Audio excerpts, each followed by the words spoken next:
शाही करम, सत्य घरु गुण लिख्या न जाए। राम राम राम राम राम। आप सभी के अंदर विराजमान परमात्मा के पावन चरणों में प्रणाम। राम राम राम राम राम राम। आनंद श्री सद्गुरु सुखराम जी महाराज की अनबेवाणी है। विठल राव का संवाद चल रहा है। महाराज विठल राव के संवाद के माध्यम से फरमा रहे हैं, अमर फल जो पावसी सोई सोई जानन हार, और न जाने प्राणिया तिल भर भेद विचार। तिल भर भेद विचार सब पीछे जस गावे, यूं अमर जग माए और मर मर दुख पावे। सुख राम हंस मोको मिल्या ताको लांगो पार, अमर फल जो पावसी सोई सोई जानन हार। अमर फल को पर हरे से सब मर मर जाय, यो मेरो उपदेश तजे जुग जुग गोथा खाय। जुग जुग गोता खाय मूड अब समझे नाही, उल्टे निंदा ठान सरब पर ले जाय। बड़ भागे सुख राम कहे सहंस माने आय, अमर फल को पर हरे से सब मर मर जाय। कही न माने कोई भेद अर्था में नाही, किम तारू जग सेंग सोच मोटो मुझ माही।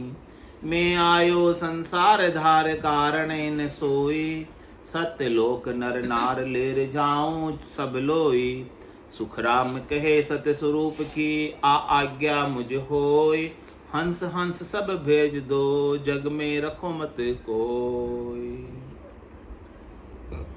कह रहे कि महाराज मैं संसार में क्यों आया, इस संसार में शरीर धर के क्यों आया। मेरे को आने की आवश्यकता नहीं थी, मैं तो नित्य मुक्त ही था। मैं अपने स्वार्थ के लिए नहीं, मुझे न कोई शरीर का सुख लेना था, न संसार का सुख लेना था, न इंद्रियों का सुख लेना, न वस्तुओं का सुख लेना था, न व्यक्तियों का सुख लेना था। लेकिन मैं आया तो क्यों आया, आप लोगों के लिए, आप जैसे जीवों के कल्याण के लिए मैं इस संसार में आया। मैं आयो इन संसार धार कारण इन सोई, ये कारण है मेरे यहाँ आने का। और मुझे सोच है, चिंता है। किसकी सोच है, किसकी चिंता है कि मुझे संसार में सुख मिलेंगे कि नहीं मिलेंगे, मेरे दुख कैसे दूर होंगे, ये सोच है मुझे। नहीं सुनाई नहीं, किसी नहीं सुना, किसी नहीं था क्या। मुझे सोच है, चिंता है। महाराज कह रहे कि मुझे सुख मिलेंगे कि नहीं मिलेंगे, मुझे जो सुख मिले हुए हैं वो चले तो नहीं जाएंगे, ये मुझे सोच है बड़ी। नहीं, ऐसा नहीं। क्या कह रहे फिर महाराज, क्या कह रहे फिर महाराज कि मैं आयो इन कारण कि सोच मोटो मुझ में बड़ी चिंता। लेकिन हमें तो चिंता किसकी होती है कि जो हमको सुख मिले हुए हैं वो मिले ही रहे, जाए नहीं कभी। ऐसा सोच होती है, चिंता होती है कि हमें जो सुख प्राप्त है वो छीन नहीं जाएगी, और जो सुख नहीं मिले हमें दूसरों को मिल रहे हैं वो भी मुझे मिले। पराई थाली में घी नजर आता, हाँ, कि उसको न दिख रहे गरजाबाद दी की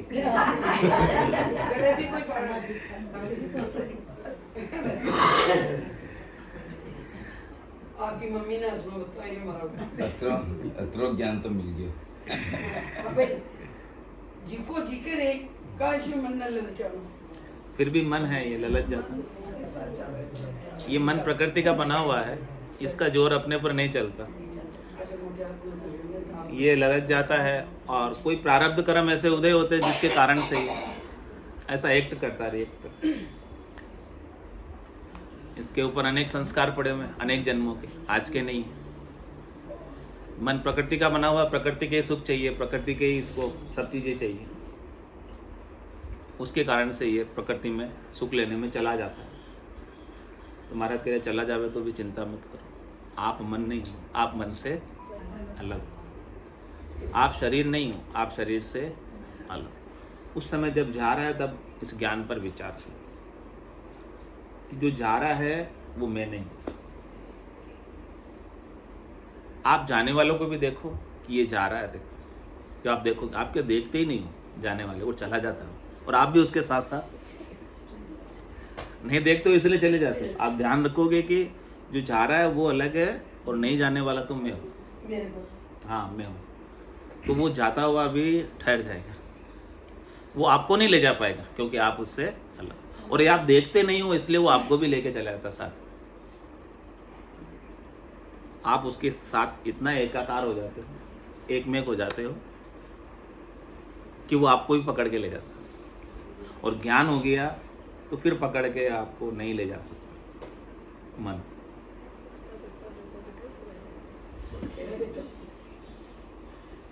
तो महाराज कह रहे मुझे सोच है, चिंता है, किस बात की सोच है कि किम तारू जग सेंग, मुझे अपनी सोच नहीं, मुझे अपनी परवाह नहीं, मुझे अपनी चिंता नहीं, मुझे अपने दुखों की कोई, हाँ वो तो कहते हैं राम तेरी दाई पड़े सुखी, भावे मोख मुगत ने भेजो, भावे दो छक दीजिए, माने तो हरि भक्ति जो करनी, भजन अखंडित तेरो, मोख हसियासु बिड़त बदे तो काय बिगड़ सी मेरो, राम तेरी दाई पुरुष। मैं तो इतना शरणागत हो गया परमात्मा के, हे परमात्मा जैसे तेरे को रखना है वैसे रख, जाए विधि राखे राम, ताई विधि रही, विधि का विधान मान, हानि लाभ सही, राम राम राम राम राम राम कही। तो मुझे मेरी सोच नहीं है, सोच मुझे सब जीवों की है। जम जालम की त्रास सुन, हंसा करी पुकार, सुखिया साहेब आविया, ले जन को अवतार। ये भक्ति करने वाले जन के रूप में कौन आए? स्वयं साहेब परमात्मा है। और वो ऐसे ब्रह्म ज्ञान को, तत्व ज्ञान को, केवल ज्ञान को, निर्भय कर देने वाले ज्ञान को, आत्मज्ञान को देकर परमात्मा में मिला रहे, उसका जीव भाव समाप्त कर रहे, मिटा रहे, जीव से शिव बना रहे। नहीं तो अभी अज्ञान अवस्था में जीव ही बना है, और जब तक ये अज्ञान अवस्था में रहेगा तब तक जीव ही बना रहेगा, जन्मता और मरता रहेगा। मुझे इस तीन लोक के फेरे से बाहर करना है जीव। ये चक्र ऐसा है तीन लोकों का, माया का आवरण ऐसा है कि हर कोई इसमें बंधा हुआ है। तीन ताप में सब जुग बंदिया, कोई नहीं छूटन हार। छूटता कौन है? जा दिन मेहर भई सतगुरु की, सता उदय घट हुई, ता दिन तिथि लिखी केवल की, तामे कसम। वही छूट पाता है जिसके ऐसा ज्ञान उसके घट में उदय हो जाता, ज्ञान उसके घट में प्रकट हो जाता है, ऐसी समझ विकसित हो जाती है, बुद्धि पर विवेक जागृत हो जाता है। वही इस तीन लोक 14 भवनों के सुख दुख से, जन्म मरण से छूट सकता है। बाकी तो सब आदि व्याधि उपाधि, शरीर के ताप, मन के ताप, आत्मा के ताप में सब दुखी, छूट नहीं पा रहे। तो महाराज कह रहे कि मैं ये बात कह रहा हूँ कि कहीं न माने कोई, कहने पर भी कोई मानते नहीं। मान जावे तो महाराज कह रहे काम बन जावे। सतगुरु को एको शब्द मन कोई लेवे मान, तो सहज होते संतदास, मुश्किल सो आसान। कितनी मुश्किलें हो महाराज कह रहे, वो सारी मुश्किलें हल यदि आप अपने स्वरूप का बोध कर लेते हैं, सत्स्वरूप को जान लेते हैं, आनंद स्वरूप को पा जाते हैं, तो कोई मुश्किल आपकी रहती ही नहीं। एक भी मुश्किल आपके लिए बाकी नहीं। मुश्किलें सारी किसकी है? शरीर की है, संसार की है, इंद्रियों की है, वस्तुओं की है, व्यक्तियों की है, माया की है सारी मुश्किलें, और इनसे सुख लेने की इच्छा की सारी मुश्किलें। इसके अंदर हमारी महत्व बुद्धि बनी रहती है, तब तक मुश्किल है, और इनकी महत्व बुद्धि हमारी हट जाए तो सारी मुश्किलें हल है। कोई चीज़ आपको चाहिए ही नहीं, उसके लिए भला क्यों तड़पोगे, क्यों दुखी होगे, क्यों परेशान होगे, क्यों उसके लिए उद्यम करोगे? क्यों उसके लिए कठोर शरीर को कष्ट दोगे? कोई चाहिए तो कष्ट दोगे ना। लेकिन सद्गुरु के ज्ञान से ऐसी स्थिति हो जाती है हमारी, हमें भीतर में संतोष आ जाता है, शांति आ जाती है, धैर्यता आ जाती है। तो जितनी वस्तुएं होती है ना वही बहुत अधिक हो जाती है। और संतोष नहीं हो, शांति नहीं हो, धैर्यता नहीं हो तो जितनी होवे उतनी कम पड़े, कम पड़ती है। अपने उद्देश्य कोई तलपे जी मुगत को तलपी। हाँ माया का हाँ, तलपना है तो मुक्ति के लिए तलब। ये माया के लिए तलब कर क्या कर लोगे? क्या मिल जाएगा? क्या हाथ आ जाएगा? लेकिन ये बात समझ आती नहीं। माया बड़ी बलाई डाव दे पकड़े आई, कितना रोज समझाते हैं ये बात, लेकिन फिर वापस घर गए। ये बात समझ आना मुश्किल है।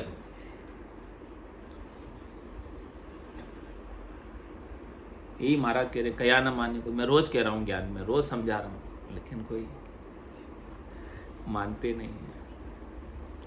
और कह रहे वेद अर्था में ना है। मैं इसका भेद देना चाहता हूँ। मैं भेद विज्ञान से आपको प्रकृति से अलग करना चाहता हूँ। मैं आपको भेद बताना चाहता हूँ कि ये प्रकृति है और ये पुरुष है,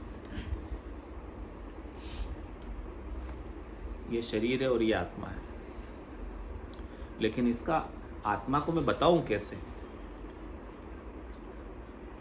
आत्मा को कोई चित्र हो तो बना के बता दूं कि ऐसी चित्र है। आत्मा का कोई वजन हो तो मैं तोल के बता दूं कि इतने ग्राम की आत्मा है। आत्मा कोई रंग हो कि सफ़ेद रंग की है, काले रंग की है, हरी है, नीली है, पीली है, बता दूं कि ऐसी। न तो उसका रूप है, कोई आकार हो तो बता दूं कि ऐसे आकार की है। न तो उसका रूप है, न इसका रंग है, न इसका वर्ण है, न इसका आकार है। कैसे बताऊं?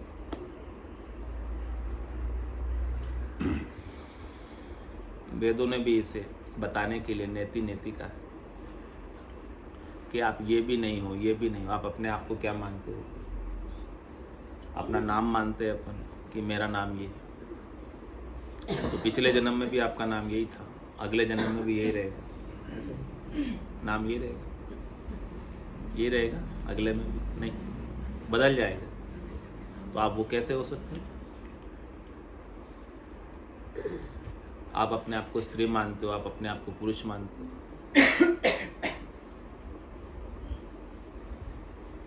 तो महाराज कह रहे हैं कि ये तो सारी प्रकृति की बनी हुई चीज़ें हैं, नाशवंत है।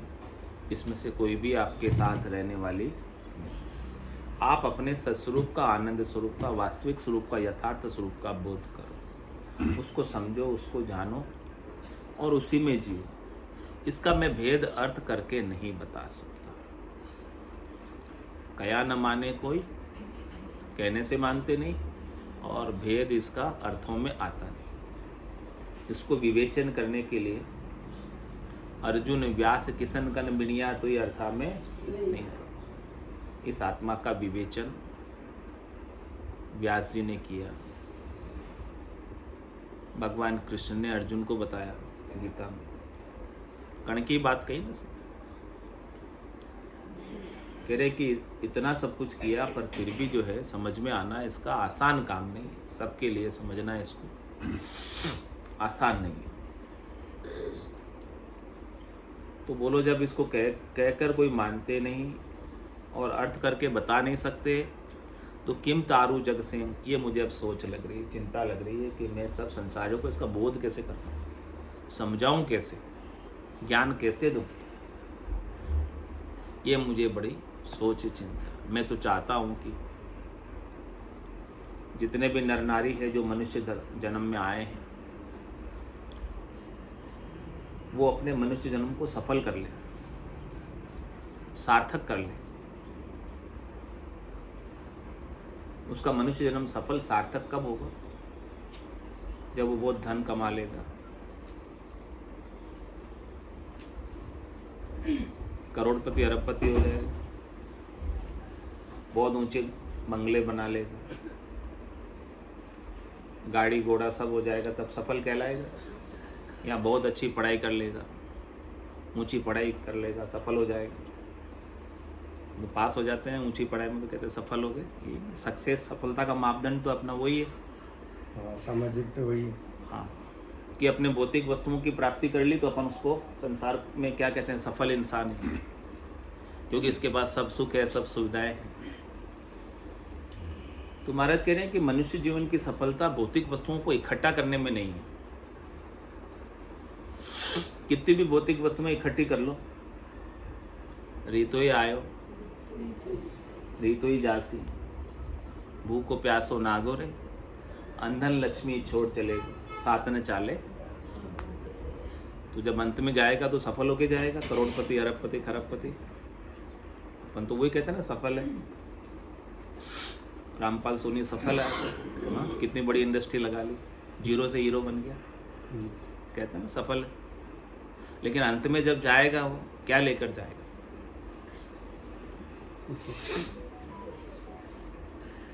सब साथ ले जाएगा। हाँ, कह रहे पाप पुण्य तो लेके जाएगा। हाँ, पाप और पुण्य संग तो ही चाले। हाँ, इस माया को उपाने के लिए, कमाने के लिए जितने कर्म किए ना, वो कर्मों की गठरी तो साथ ले जाएंगे। पाप और पुण्य संग दो ही चाले, और न चाले लारे। हारो रे कोई हारो रे, संसार कर्म सु हारो। लेकिन अपन तो हारते ही नहीं, करते ही जाते आगे से आगे। अपनी चाहना इच्छा कम ही नहीं होती, क्यों अजमेरा साहब होती है क्या? नहीं। आगे से आगे, एक इंडस्ट्री हुई तो दूसरी, तीसरी, चौथी, आगे से आगे। हाँ, तभी विकास हो रहा है। विकास का मापदंड देखो, विकास का मापदंड है कि अधिक से अधिक इंडस्ट्री लगा ले। आप कितने दिन में हैं? अंदर में हाँ, विकास करनी गए। विकास के कार्य के लिए। तो महाराज कह रहे कि विकास करना है तो अपने आत्मा का विकास करो। ये जितना भी यहाँ विकास करोगे वो यहीं रह जाएगा। आप इस विकास को छोड़ के चले जाओ, आप इस विकास को भोग नहीं सकते। आप पीछे वाले भोगेंगे, वो ठीक है, लेकिन आपका क्या, आपके क्या हाथ आया ये बताओ। यहां से आप कुछ साथ लेकर गए, आपके हाथ तो वही आएगा जो साथ चलने वाला धन यदि आपने यहाँ पर आकर इकट्ठा कर लिया, स्वरूप का बोध कर लिया, सस्वरूप को पा लिया और आनंद में हो गए, जिसमें शरीर की अपेक्षा नहीं रह जाए। होना था सो हो गया। सूरत शब्द का जोग, संत दास इस देह का, नहीं हरस नहीं सुख। ऐसी स्थिति आ जाए कि हमें शरीर का भी सुख और दुख न रह जाए। चला जावे तो भी बात नहीं, डर नहीं है, और रहे तो भी कोई खास बात नहीं, सुख नहीं, सुखी नहीं, यानी निराधार हो जाए, अपेक्षा नहीं रहे। शरीर से भी नहीं रहे और शरीर से संबद्ध संसारियों से भी नहीं रहे कि कोई मुझे सुख पहुंचाएगा। तभी तो इंडिपेंडेंट कहलाओगे, स्वतंत्र कहलाओगे, बाकी तो परतंत्र हो। किसी के अधीन है सुख तो वो पराधीन सुख है। कोई सुख देगा या ना देगा उसके हाथ की बात है, तो ये पराधीन सुख। तो जब तक ऐसी सुख की पराधीनता रहेगी तब तक तो आप वास्तव में यथार्थ में सुखी नहीं। डिपेंडेंट हो किसी के ऊपर, इंडिपेंडेंट नहीं। लेकिन सदगुरु का ज्ञान आपको इंडिपेंडेंट बना रहा है, स्वतंत्र बना रहा है, मुक्त कर रहा है, सबके अधीनता को मिटा रहा है। आत्मा स्वतंत्र रूप से, जिसमें शरीर की भी अपेक्षा नहीं है, तो शरीर से संबद्ध संसारियों की क्या अपेक्षा करोगे? ऐसा आनंद प्राप्त करा रहे। महाराज कह रहे कि मैं इस आनंद को प्राप्त कराने के लिए इस संसार में शरीर धर के आया हूं। मैं आयो संसार धार कारण इन सोई, इस कारण से आया। मेरे पास आने का और कोई कारण नहीं है। अपन क्यों आए? सुख लेने के लिए। वैभव नाम का गुण था, सुख लेने की इच्छा थी, इसलिए आ गए ना अपन तो। लेकिन महाराज कह रहे कि मेरे में इच्छा तो नहीं थी आने की, लेकिन तुम्हारे जैसे जीवों के कल्याण के लिए मैं आया। और आकर मैं क्या करूं? सतलोक नर नार लेर जाऊं सब लोई। मैं सबको सतलोक में लेकर जाने के लिए आया, चौथे लोक में, संतों के देश में, रामजनों के देश में, केवली भगवंतों के देश में लेने के लिए आया। सुखराम के सतस्वरूप की आज्ञा मुझे हुई। यह आज्ञा मुझे किसने दी? सत्य स्वरूप परमात्मा ने दी। मुझे अपने सत्स्वरूप का बोध हुआ, मेरे भीतर सत्स्वरूप प्रकट हुए, मैंने सत्स्वरूप का आनंद लिया। फिर मेरे भीतर के बैठे हुए सत्स्वरूप ने मुझे आज्ञा की कि जो आनंद तुझे प्राप्त हुआ है, तू क्यों नहीं दूसरों में बांटता है, क्यों नहीं सबको देता है? क्योंकि ये आनंद तो न अपनी न चीज पर आई, जो चाहो सो ले ले जाए। आगे अपनी नई चीज पर आई, जो चाहो सो ले जाए। बालक रूप सदा हंस सारा, नहीं कोई शत्रु मित्र प्यारा। काम की लोल नहीं कोई एको, मेल मिलाप करो सुख देखो। निद्रा ऋण नहीं विश्रामा, ये सुख है केवल की धाम। ऐसा सुख है केवल के धाम में, जहाँ न निद्रा है न रात्रि है, और वहाँ विश्राम ही विश्राम है, आनंद ही आनंद है, परम आनंद है। और वहाँ न चीज अपनी है और न पराई, जो चाहो सो ले ले। और वहाँ कैसे सब बालक रूप, सब 5 वर्ष की अवस्था वाले, एक ही अवस्था बनी रहती, 5 से 6 नहीं होती है, यानी जरा अवस्था आती ही नहीं है, सब बालक रूप ही रहते इस अवस्था। भाषा नहीं बनती। हाँ, बूढ़े नहीं होते, यहाँ तो सब बूढ़े हो जाते हैं।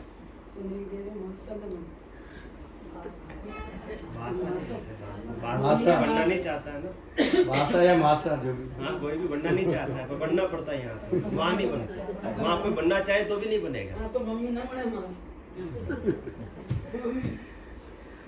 तो महाराज कह रहे कि ऐसा वो स्थान है, ऐसा वो देश है, ऐसा वो ज्ञान है। चल हंसा उन देश समंजा मोती है, ऐसा देश है अजब निराला। बिनु शशि भान हो तू जियाला, नहीं काल की चोट जिला मिल ज्योति है। चल हंसा उन देश समंजा मोती। ये आपको सपना नहीं दिखा रहे, फैंटासी नहीं है केवल ये आपको यथार्थ ज्ञान का बोध करा रहे कि आपको स्वरूप में स्थित होना है, केवल कल्पना मात्र नहीं है। यहाँ जीते जी इसी शरीर में रहते हुए आपको ये बोध करना। सतलोक कोई भौगोलिक नहीं है, सतलोक ही सब सतलोक में है। सतलोक सबके माय, लेकिन दिख क्यों नहीं रहा? कह रहे सब बैठा हूँ माय, माया मोह से उलझे ताते सूझे नाई। सब उसी में बैठे और सबके भीतर में है, लेकिन भीतर में खोज करने वाला चाहिए। माया मोह से थोड़े उपरला पाने आवे तो भीतर में खोज करे। माया मोह के से उपरला पाने आ ही नहीं पाते, यानी उससे ऊपर ही नहीं उठ पाते। उपरला पाने का मतलब समझ गए ना? मारवाड़ी में, मेवाड़ी में बोला उपरला पाने आ। हाँ, उसके से हाँ। कौन बोलते हैं स्वामी जी ऐसे?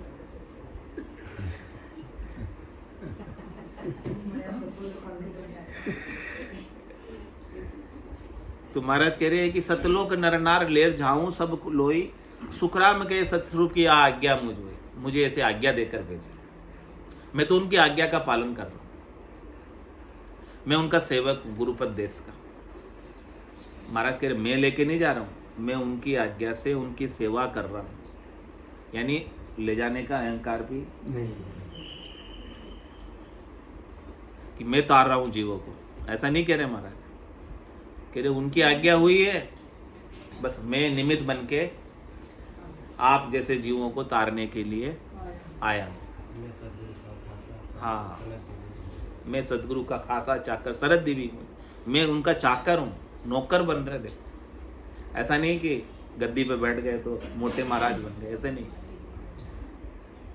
मैं तो उनका चाकर बन के, नौकर बन के, मुझे सदगुरु ने सनद दी यानी ऐसा काम सौंपा कि आप जाओ करो, क्योंकि आप मतलब उन्होंने ऐसी योग्यता दी, पात्रता दी।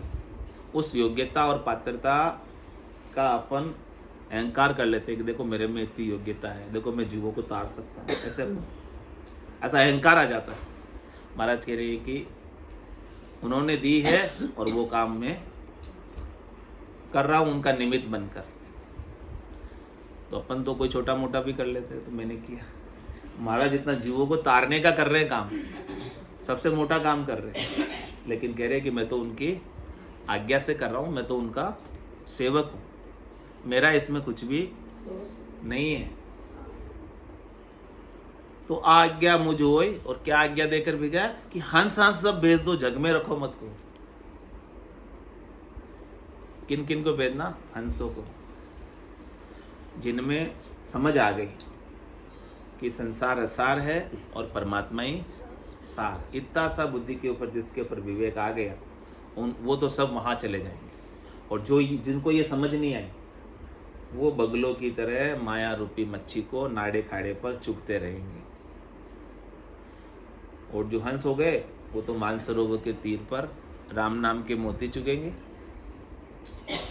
निज हंसा का यही चारा, सुखमण मोती करे हार। निज हंस जो हो गए, वो तो सुखमणा के मोती, अमृत के मोती, राम नाम के मोती चुगेंगे। और जो शब्द रूप रस गंध स्पर्श के सुखों में उलझे हैं, वो कौन है? बगुले। दिखते तो एक जैसे ही है, सफेद ही दोनों, होते तो भगत ही है दोनों ही। एक तो बगुला भगत होते हैं, तो वो बगुले भगत है। वो भगत किसके हैं? माया के। माया रूपी मच्छी जैसे दिखती है, ऐसे खड़े एक टांग पे, लेकिन जैसे ही मच्छी आई, खटाक लपक लेते हैं।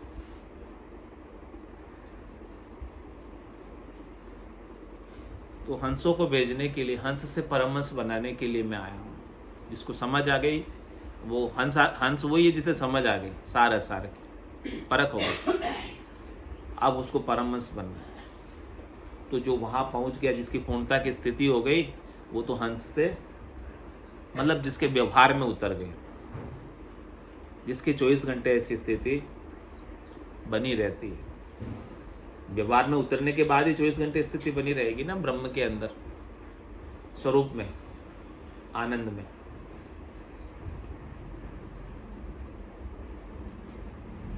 तो फिर उनको फिर वापस लौटकर जग में आने की आवश्यकता नहीं रहती। लौट के कौन आते हैं? अंत काल में वासना होती वासना, जहाँ में वासा पाया, कह सुखराम वासना ऊपर कर सवार। अंत में वासना रह जाती है, कुछ राग रह जाता द्वेष, तो फिर लौट के आना पड़ता है। अंतमति सुगति। अब मैं यहाँ आया हूँ सारी वासना को मिटाने के लिए, आपको जगाने के लिए। तो महाराज कह रहे, मत ज्ञान माने नहीं, श्रुति ज्ञान में न्याव, अवध ज्ञान में सूझसी, लाख कोस को डाव। लाख कोस को डाव, मन परचे सोई कर है, या केवल की परख अमर फल खाए न मर है। सुख राम बरस विदित हुआ, नर के उपजे भाव।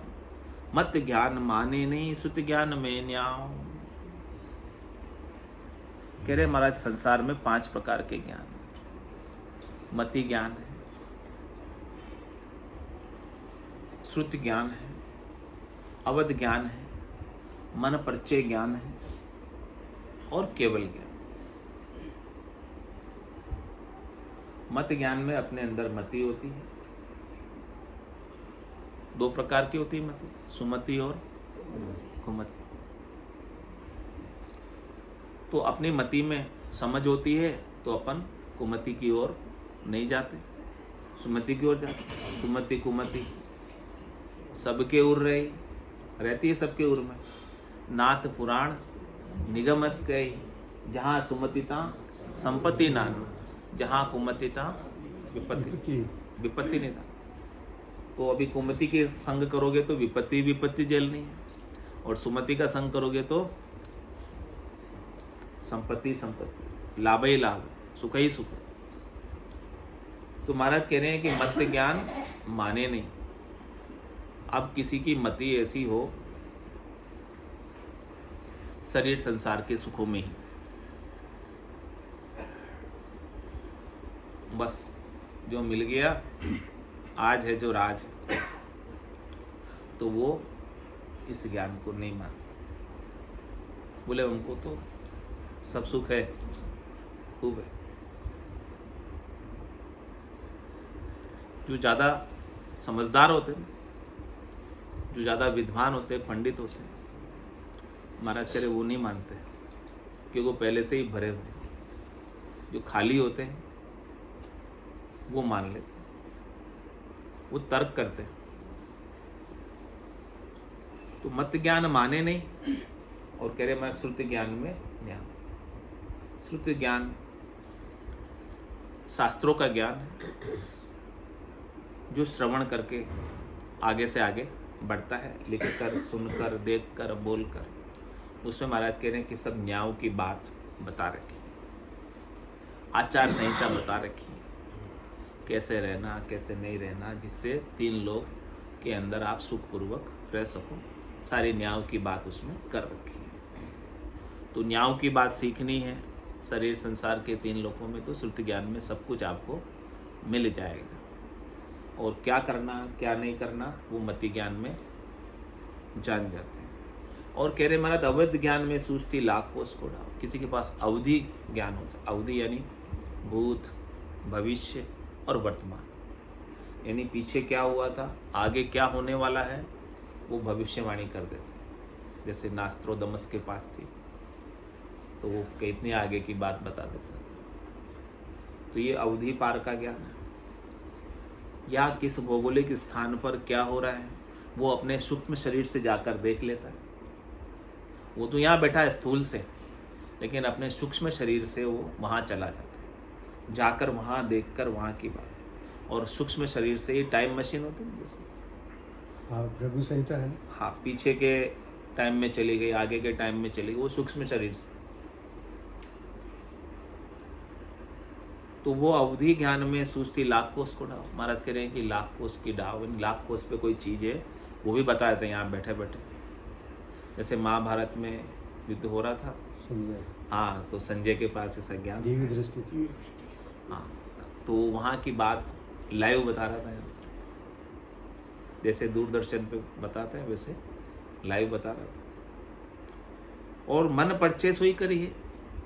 किसी के पास मन परिचय ज्ञान होता है, आपके मन में क्या चल रहा है, आपके मन में क्या चल रहा है जान जाते हैं। यानी आपके मन का वो परिचय पा जाते हैं, यानी सूक्ष्म शरीर से वो आपके मन से बात कर लेते हैं। यानी मन से मन। तो महाराज फरमा रहे कि ये सब ज्ञान संसार में उपलब्ध है। इन सब ज्ञानों की परख है कि मन परिचय ज्ञान है तो आपके मन की बात बता देगा, अवध ज्ञान है तो वो आगे पीछे की बात बता देगा, वहाँ क्या हो रहा वहाँ क्या हो रहा बात बता देगा, और श्रुति ज्ञान में न्याय की बात कर देगा, क्या क्या सही है क्या गलत है, और मति ज्ञान में भी सुमति कुमति की बात कर देगा। ये सब इनकी परीक्षा है, इन ज्ञानों की कसौटी है कि ये ज्ञान उनके पास है कि नहीं। इस बात से उसका पता चल जाता है। कोई शास्त्र सम्मत बात कर रहा है तो मतलब श्रुति ज्ञान है उसके पास, तर्क से बात कर रहा है। लेकिन महाराज कह रहे हैं कि केवल की परख अमर फल खाए न मरे। केवल ज्ञान की क्या परख? इन सब 4 ज्ञानों की तो परख है, लेकिन 5वें केवल ज्ञान की क्या परख है? कह रहे कि वो अमर फल है, जिसने खा लिया वो मरेगा नहीं। इसी प्रकार से केवल ज्ञान जिसने पा लिया वो अपने अविनाशी स्वरूप का बोध कर लेता है, सत्स्वरूप का बोध कर लेता है, आनंद स्वरूप को पा जाता है और फिर वापस जन्म मरण के चक्र से बाहर निकल जाता है, आता नहीं जन्म मरण के चक्र में। ये परख है। बाकी ज्ञानों की परख तो बता दी महाराज ने कि ऐसे ऐसे वो बात बता रहे, तो मतलब वो मन परिचय ज्ञानी है या अवध ज्ञानी है या श्रुति ज्ञानी है या मत ज्ञानी है, ऐसे बात आ जाती है। लेकिन केवल ज्ञान की ये परखें नहीं है।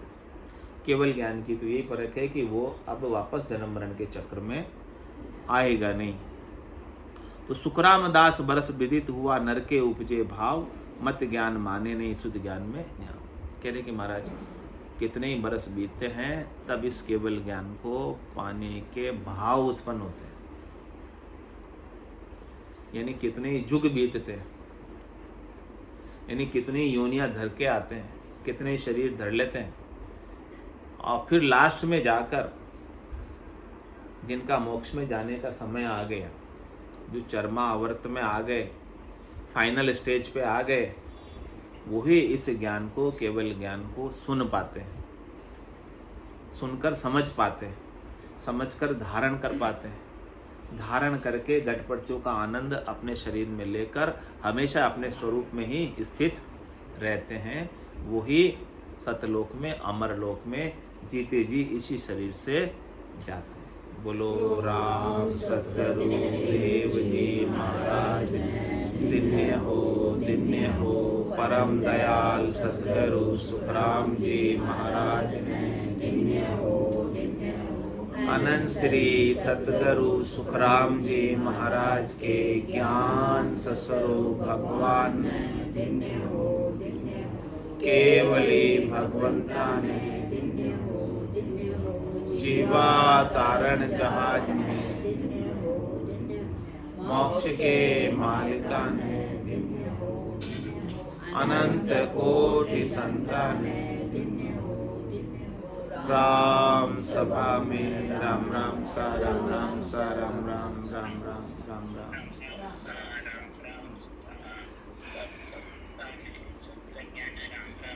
राम से राम राम।